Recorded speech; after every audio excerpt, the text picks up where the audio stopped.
আসসালামু আলাইকুম। রোজ কিচেনে আপনাদের সকলকে স্বাগত আরেকটি নতুন রেসিপি দেখার জন্য। আজকে আমার রেসিপি ভাপা পিঠার রেসিপি।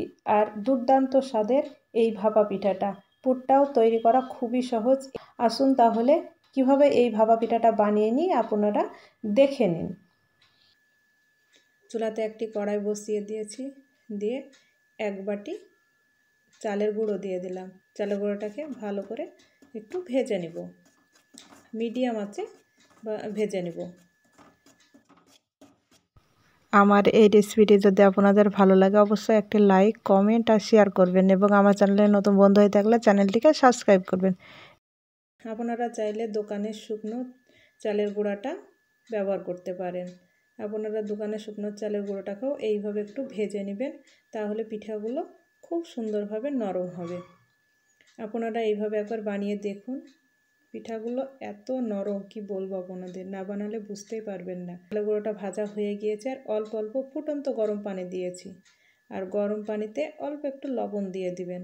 যখন পানিটা ফুটবে তখন অল্প একটু লবণ দিয়ে দিবেন, তাহলে এই পিঠাগুলো খেতে ভালো লাগবে। অল্প অল্প পানি দিয়ে দেখেন শক্ত ডো তৈরি করে নেব। আর এই ডোটি খুব নরম হবে না, একটু শক্তই করে নিতে হবে, তাহলে পিঠাগুলো খুব সুন্দর হবে। আর এই রেসিপিটি সম্পূর্ণ দেখার জন্য আপনাদের কাছে অনুরোধ রইল। দেখেন আমার হয়ে গিয়েছে, বাটিতে তুলে নিলাম। দিয়ে গরম থাকতেই এই ডোটিকে মেখে নিতে হবে। একটি গ্লাসের পিছন দিয়ে এই মেখে নিচ্ছি। আর এই ডোটি খুবই গরম, হাত দেওয়া যাবে না, সেই জন্য গ্লাসের পেছন দিয়ে এইভাবে ভালো করে। আর এই ডোটি যদি ঠান্ডা হয়ে যায় তাহলে দলা বেঁধে যাবে, পিঠাগুলো ভালো হবে না। আপনারা গরম থাকতেই এইভাবে মেখে নেবেন। দিয়ে এইভাবে দেখেন হাত দিয়ে মেখে নিচ্ছি।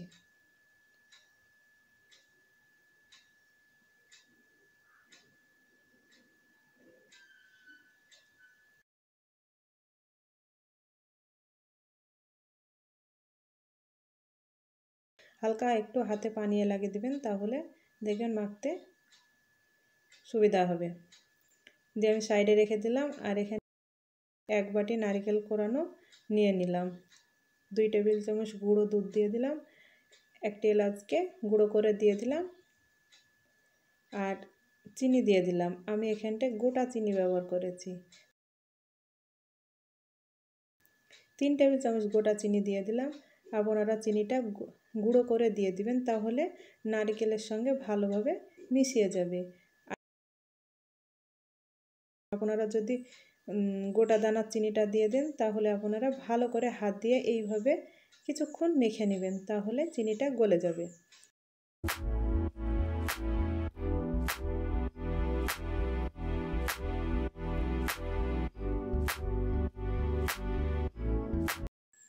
দেখেন এইভাবে আমি কিছুক্ষণ মেখে নিলাম, দিয়ে আমি সাইডে রেখে দিলাম।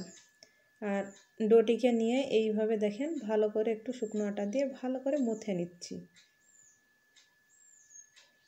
আশা করছি আপনারা দেখে বুঝতে পারছেন। দেখেন আমার মাথা হয়ে গিয়েছে। আমি ছোট ছোট করে লেচি কেটে নিচ্ছি। দিয়ে একটি লেচি হাতে নিয়ে এইভাবে দেখেন গোল করে নিয়ে হাত দিয়ে একটি বাটির মতো তৈরি করে নেব। আর এটি তৈরি করা খুবই সহজ। আর যদি তৈরি করতে না পারেন তাহলে আপনারা পিঁড়েতে বেলে নেবেন। বেলে নিয়ে আপনারা গ্লাস দিয়ে ছোট ছোট করে কেটে নেবেন, দিয়ে এইভাবে পুরটা দিয়ে দিবেন। আর যখনই আপনারা বেলবেন তখনই একটু মোটা করে বেলে নেবেন, দিয়ে হাত দিয়ে এইভাবে একটু বাটির মতো করে নেবেন, তাহলে খুব সহজে হয়ে যাবে। দেখেন আমি 2 চামচ পুরটা দিয়ে দিলাম, দিয়ে পিঠার মুখটাকে আমি এইভাবে মেরে দিচ্ছি। আর আপনারা এইভাবে পুরটা বানিয়ে এই পিঠাগুলো খেয়ে দেখবেন, খেতে কিন্তু দুর্দান্ত লাগবে। আমরা তো সচরাচর পিঠার পুরটা খেয়ে চুলাতে গুড় দিয়ে তৈরি করে নিই বা চিনি দিয়ে তৈরি করে নিই, কিন্তু এইভাবে একবার কাঁচা করে দেখুন, খেতে দারুণ লাগবে। দেখেন আমার পিঠাটা ভালো করে মুখ মেরে নিয়ে সাইড দিয়ে এইভাবে আমি একটু চেপে চেপে করে নিলাম। আশা করছি আপনারা দেখে বুঝতে পারছেন। আমি একটু ডিজাইন তৈরি করে নিচ্ছি। আপনাদের পছন্দ মতো আপনারা ডিজাইনটা তৈরি করে নিতে পারেন। আর আপনারা ডিজাইনটা তৈরি না করেও এমনি হাতে চাপ দিয়েও চাকা করে রেখে দিতে পারেন। মাশাআল্লাহ, দেখেন আমি ডিজাইনটা বানিয়ে নিয়েছি। আরেকটু করে আপনাদেরকে দেখাচ্ছি। দেখেন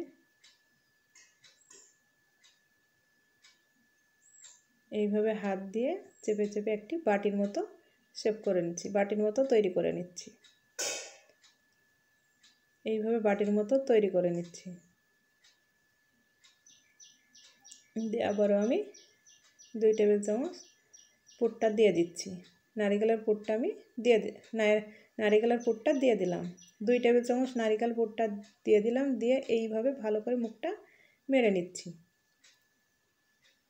আর হাত দিয়ে চেপে চেপে ভালো করে মুখটা মেরে নেবেন, না হলে ভাপানোর সময় এই পিঠাগুলো ফেটে যাবে। আপনারা এই পিঠাগুলো ভাপ না দিয়েও ভেজেও খেতে পারেন। ভেজেও কিন্তু দুর্দান্ত লাগে। উপরটা মুচমুচ করবে আর ভিতরটা নরম থাকবে, খেতেও কিন্তু দুর্দান্ত লাগে। আপনারা না ভাপ দিয়েও ভেজে খেয়ে দেখুন, খেতে অসম্ভব, সত্যি বলছি অসম্ভব সুন্দর লাগবে।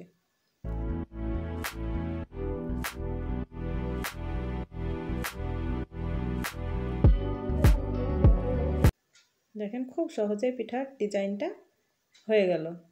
আপনারা একবার দেখলেই বুঝতে পারবেন যে ডিজাইনটা কত সুন্দরভাবে হয়ে যায়। দেখেন আমি এইভাবে সব পিঠাগুলোই তৈরি করে নিলাম। যে চুলাতে একটি কড়াই বসিয়ে দিয়েছি আর একটি স্ট্যান্ডারও বসিয়ে দিয়েছি। পানিটা গরম হয়ে এসেছে, এই পর্যায়ে পিঠাগুলো দিয়ে দিলাম।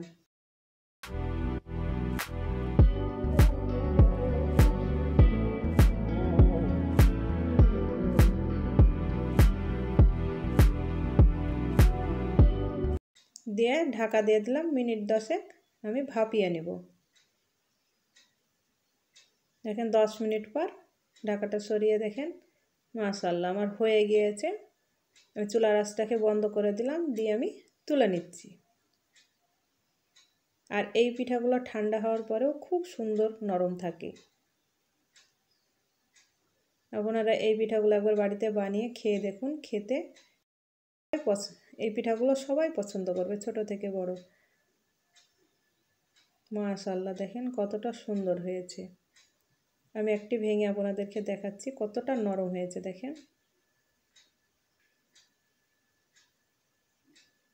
কত সুন্দর নরম আর ভিতরটা পুরে ঠাসা।